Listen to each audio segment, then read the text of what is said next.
Welcome to Sexology, a podcast that untangles the science of sex and pleasure. And now, with this week's episode, your host, clinical psychologist, Dr. Nazanin Moali. Hello and welcome to another episode of Sexology Podcast. I'm your host, Dr. Nazanin Moali. I hope you guys are coping well with the life changes that we all experiencing due to safer at home orders.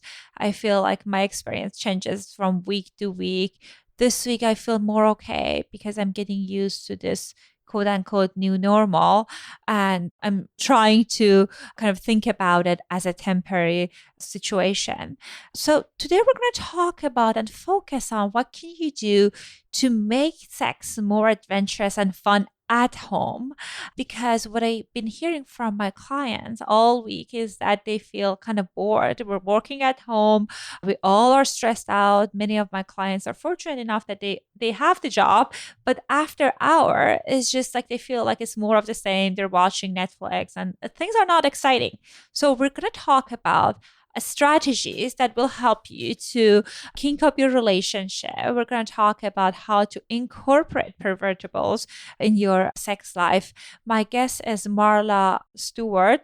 Marla is a professional sex, intimacy, and relationship sexologist and a sex educator. She has run a number of workshops and she has presented in conferences. You can find her full bio in the show notes. But also Marla and Dr. Jess, who was our guest last week, they co-authored this book about how you can master the art of seduction. And you can order the book. The link gonna be on the show notes as well. Without further ado, here's my interview with Marla Stewart. Hello and welcome to another episode of Sexology Podcast. I'm your host, Dr. Nazanin Moali, and I'm here with Marla Stewart, sex educator and author. Marla, welcome to our show. Hi, thank you so much for having me. It's a pleasure. I'm so happy to be here. It's funny that something interesting happened, guy. We were deep into this kinky conversation about pervertables, and I noticed that I wasn't recording. So it's a little bit of a redo for us, but I loved all the things that Marla talked about it. So you guys are in it for a treat because I heard a little bit of a preview. So we talked about how people are kind of stuck at home. All of us stuck at home. It's really hard for many people to get access to the things that usually they kind of go to kind of do kind of as far as like sex shops or novel activities or like the dungeons, all those places that people usually go for sexual excitement. So that's why I think it's very interesting that we're talking about pervertables. So Marla, please tell us a little bit about what is a pervertable. So a pervertable is a tool or instrument that is not normally used in kinky play that you make into a thing to do kinky play. And so pervertables are either, they're props or things that you can find around your house that you can use to enhance your sexual experience or your sex life in general with your lover. And we talked about how people can kind of be like use different elements in different rooms in the house to kind of like look into pervertables. So tell us a little bit about what are some of the common things that can people perhaps have it in their kitchen, they have it in their life, that they can kind of incorporate it in their sex life. Yeah. So pervertables are everywhere. And like I was telling you before, we're in a time of like social isolation or, social distancing. And so this is the time to really make a inventory of all the pervertables that you have in your house. So make sure you're set up for sexual success, right?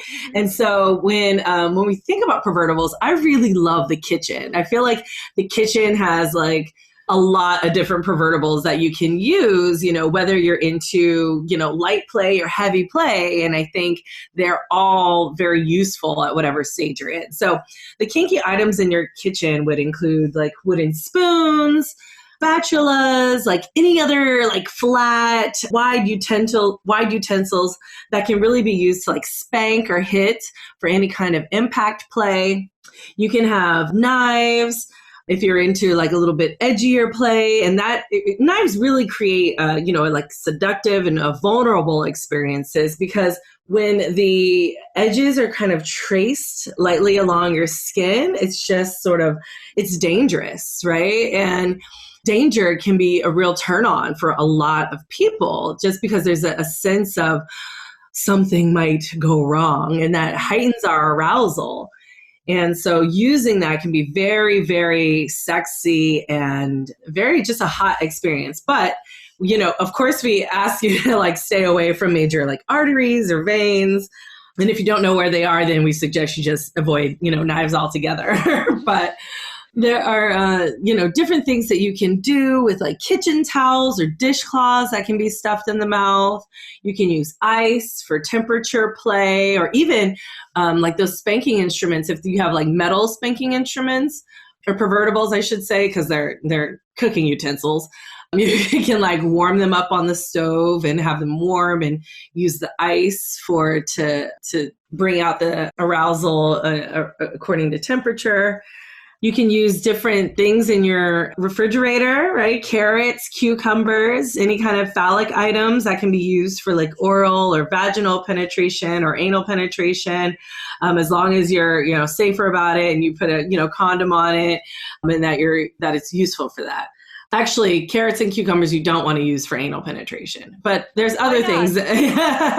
I'm because what our anus does is our anus kind of does this like.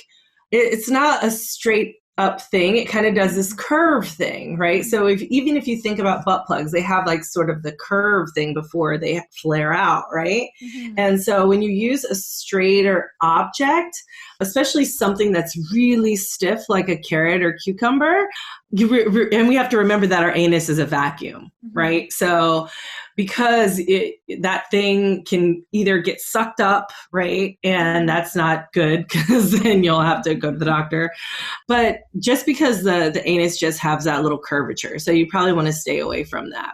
I think these are all great tips. And I think it's just, and the other piece of it is that like people are, if they're looking around, they can find, as you said, like tons of things that they can do to kind of like play as far as like using it as a pervertible.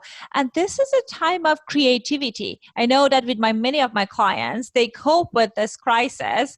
They kind of channel their creativity. And what I'm hearing is that you want people to also kind of be more creative in the sexual realm, and kind of like that's an invitation that we're making for people. Oh yeah, definitely. I think we should all take the opportunity to like be a little bit more creative and see what we can do. A lot of times we feel, especially in our homes, we feel just like, oh, this is a safe space, it's a safe place, but because we think it's such a safe place, we don't think about perverting it, right? We stay far from perverting those things in our everyday life. And so I think this is a perfect opportunity to take in and really, like I said, do the inventory and to think of your house or your safe haven in a different way, so that you can remember that there are all these really sexy items all around the house. And I know that at least many of my clients are into sensory play. And you were telling us about this wonderful trick and tip of using music and the technology to kind of incorporate some of that in our sexual play. So please tell us more about that. Yeah. So when we think about like sensory play, we usually think of blindfolds, right? And so we could use like ties and scarves as blindfolds, and, to enhance our other senses. And then if they're really into like sensory auditory, we can really play with them a lot and tease them, right? We're thinking about seduction and the tease. And one of the teases is thinking about if you have an assistant in the room, a technology assistant, and asking them to play like your favorite playlist, but playing it like really loud, like your sexy playlist or whatever. Everybody should have a sexy playlist, by the way. Yes. If you don't have a sexy playlist, now is the time to do it. You got the time, just do it. So having the technological assistant play the playlist and having it up really loud and then having, your person blindfolded so that they don't know what's about to happen, right? And I think can be really sexy and hot because you can set up everything, right? You could pull all of those pervertables that you found around the house and you can lay them one by one next to each other and turn them into a really amazing kinky experience. And you don't have to, and it's nothing that you have to purchase, right? So you can go in the kitchen and use those chip clips as nipple pinchers or skin clamps. Using a fork or spoon, tracing up against your skin or using it to bang on something for a different kind of auditory experience. Thinking about even plastic wrap, right? Wrapping the body around and restricting the kind of touch. So you can use the plastic wrap the person around in the plastic wrap, and then use the fork on top of the plastic wrap for a different kind of sensation, right? So there's all sorts of things that you can do that are like in your bedroom, in your kitchen, and even in the bathroom.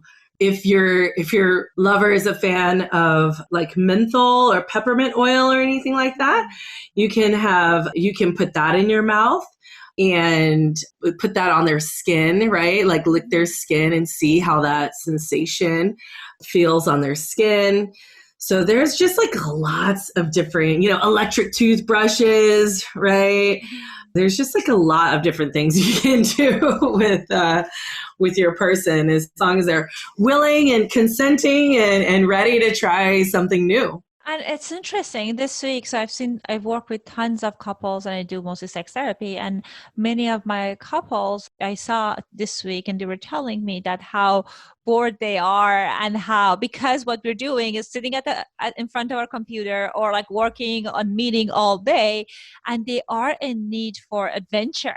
And of course, when we cannot go out, but I'm hearing that you can bring adventure home. And I think that can be a fun thing. Oh, yes, exactly. You can always bring the adventure. The adventure is always at home.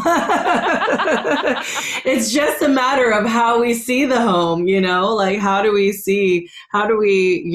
move in a way where we can change our brains and tell and see that our homes can become sexy places, not just in the bedroom.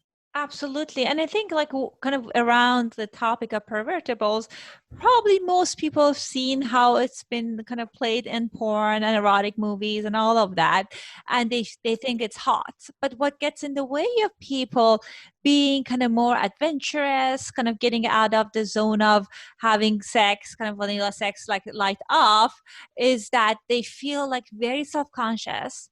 They feel like they don't have confidence when it comes to sex and sexuality. And it's not about, and I've seen it across the board.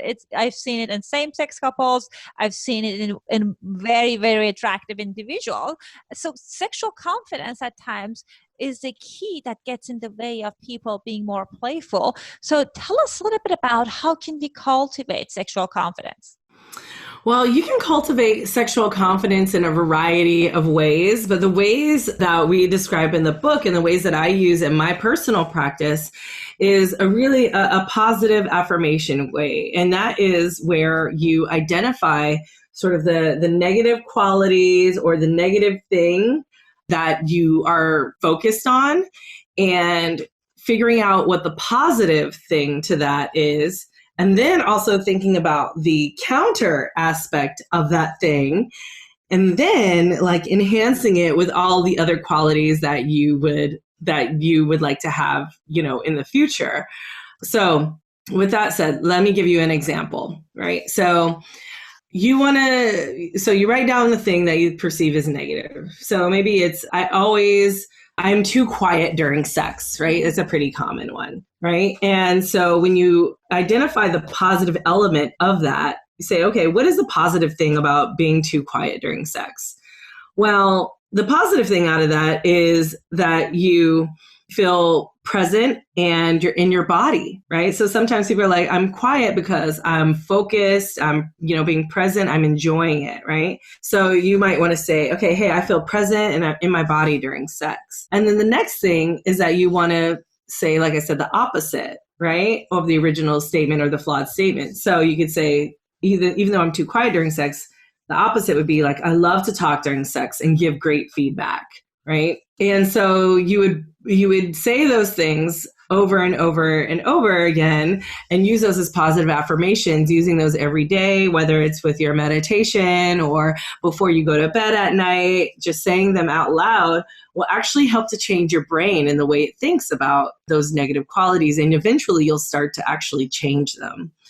So this is what I encourage. And then I also encourage my clients really to be sexually creative, right? So a lot of times when they're talking to sex therapists, even though they're talking about sex, they just can't, a lot of my clients feel like they can't be as explicit, right? When they talk, but when they talk to me that they can, right? So if they went to their sex therapist, they could say something like, oh, I just want to please my partner. Right. Mm-hmm. And although that's great, and I think it's very valid, I think also, like, how do you want to please your partner? Do you want to be, the best dick they ever had? Is your pussy the juiciest pussy you want them to experience? Like, what are the things, how do you really want to say that statement? Mm-hmm. And I think that sometimes is the key to helping people push beyond their comfort zone and get really embrace sort of the authenticity that they have in their head and speaking that out loud for themselves. So that really helps people to build their confidence. But like I said, just a lot of positive affirmations and boosting them up with sexual affirmations and really helping people to be more sexually creative in their thoughts as well as behavior. I think these are such a great point. And as you were talking about the language you use, also, I think in addition to the affirmation piece, as you said, like, I like that for people to have goals for themselves and also kind of practice, what would it be like 10% better? Because I have clients that they say, like, I want to be kind of more, I want to do dirty talk in the bedroom, and kind of like they're frustrated with themselves, but even with their friends and they're kind of like with their therapist, they're not able to use the name of their genital or things that they want. So I guess like 10% better would be kind of using that and being more expressive, maybe in your therapy sessions or during foreplay. So it's helpful for you people to kind of have these tangible goals. And I truly believe that we all have this innate ability to express our sexuality, showing up. I think if you're showing up authentically in the bedroom, that would be fantastic. And many of the people are very capable, but I think these layers of shame and guilt, am I doing it right, gets in the way of people showing up as their true self in the bedroom and sexual relationship. Yeah, exactly. And then I also think too, like, like you said, we have goals and we have goals in other parts of our lives. Like, why don't we have those in our sexual life, right? Like, why don't we have like, I am going to have an orgasm by this date, right? And these are the steps that I need to take to make sure that happens, or whatever the case may be. And so I think sometimes we don't think of our sex life as important as we do our work life or our family life or whatever. And for me personally, I tell my clients that they need to prioritize their sex life, and they need to prioritize these goals that they have for their sex life, or else they're just going to keep coming to see me, right? I'm giving you the tools that you need in order so that you don't have to come and see me anymore. But if something happens or we need to figure out something, that's totally, okay. But really having those goals and ensuring that you keep up and achieving those goals, that is a surefire way to help build up sexual confidence as well. And I think as people are creating these goals for themselves, sometimes it's helpful about kind of focusing on what I want versus what my partner is nagging about. Right. Because Yes. I feel like if you're doing this for your partner and every time you're telling it like yourself, I'm great at giving feedback, and you have this image of your partner nagging at you, then that would be a little bit less effective. But I think it's if they are interested to enhance their sexual life, it's helpful to have a goal. I know that although I'm so grateful that I have a wonderful sex life, I always have goals. Or goals could be, okay, I want to be kind of master like orgasmic breathing. I want to be able to have this kind of orgasm or this kind of play. And it doesn't necessarily mean that like you're not having good enough sex. I feel if people still are enjoying sex, there are ways for them to up level it. Yes, exactly. There's always a way to make it better. And I think people sometimes they think like, oh, well, you study sex or you do sex therapy or whatever. And like you must know all the answers. And it's just like, no, there's always we always have to try to discover new things about ourselves because number one, our bodies change all the time. The things that we did 10 years ago might not work today, or the things that didn't work 10 years ago might work today, and we might see it differently. And so we need to always keep experimenting and keep trying to strive to be better lovers. Right, and adapting to situations. For example, right now at the time of COVID-19, many people are taking their sexual life to online and virtual realm, and maybe the skill that you have in person, you need to modify it to kind of like make it as exciting and adaptable if you have virtual sex or you're having phone sex. And I know in the books you guys had tons of good techniques and tips on how to do that. Oh yeah, definitely. We have so many techniques and things. It's really like this book. I'm super proud of this book.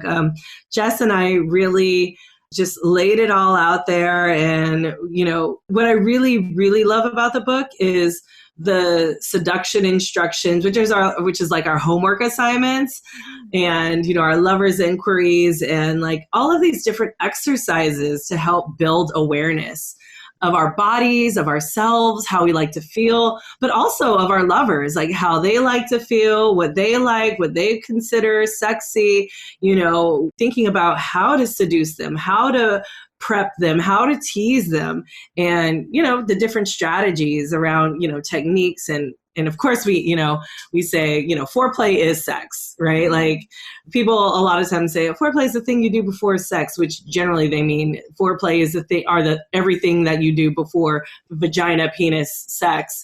And Jess and I are kind of like, no, because if it's oral sex, that's sex. If it's hand sex, that's sex, right? It has sex in the title. So it's really, really important that we stress that whatever sex it is sex, right? And I love that you're talking about that, because sometimes when I ask people, okay, like, what do you do for foreplay? They say, oh, we do oral sex. So like, you're right, that all of those activities are part of sex. So I love that you have this kind of homeworks and activities that people can incorporate. And I think it's a fantastic book. So Marla, tell us a little bit about where can people get access to your content, and also tell us about the book launch that you have. Yes. So people can have access to my content on my website. It's velvetlipssexed.com. And I also run a sex conference called Sex Down South, which is just sexdownsouth.com. And that is a 3-day sex and sexuality conference. So all learning, for 3 days straight. And of course, we, have fun and party at night.